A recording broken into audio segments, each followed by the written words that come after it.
Assalomu alaykum. Hammaga xayrli kun. Bugungi mavzuyimiz orxideya. Orxideyani parvarish haqida ozgina sizlar bilan suhbatlashamiz. Avvalo bu orxideyani qanday suv beraman deganlar uchun buni ichida boqamanmi deydi. Yo'q, buni ichida boqmaysiz. Bu tashqarida turadi.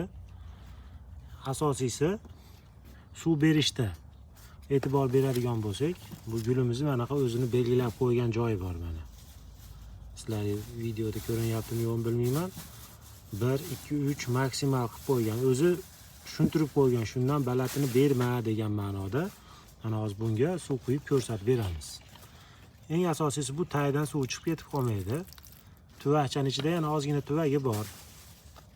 Mana ko'rib turibsizlar. Mana suv quydik. Ozgina kutamiz endi buni pastga tushishini suvdi. Mana. Ko'rinmayapti videomizda. Yana ozroq qo'yamiz suv. Mana endi ko'rishimiz mumkin. Mana o ko'ryapsizlarmi? O'zi tushuntirib qo'ygan, suv ko'tarilib boryapti, 3 bo'ldi. Agar maksimum bo'ladigan bo'lsa, suvni ozaytirishga majbur bo'lamiz. Asosiysi mana ko'tarilib ketdi maksimumdan. Endi buni suvni ozroq to'kamiz.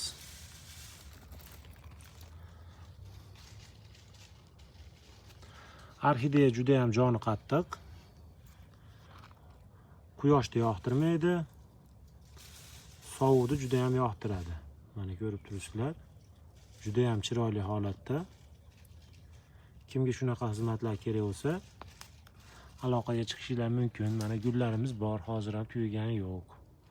Xudo xolasa ulgurib qolinglar. Katta gullarimiz mana har doimgidek bu tarafda. Kuninglar xayrli o'tsin.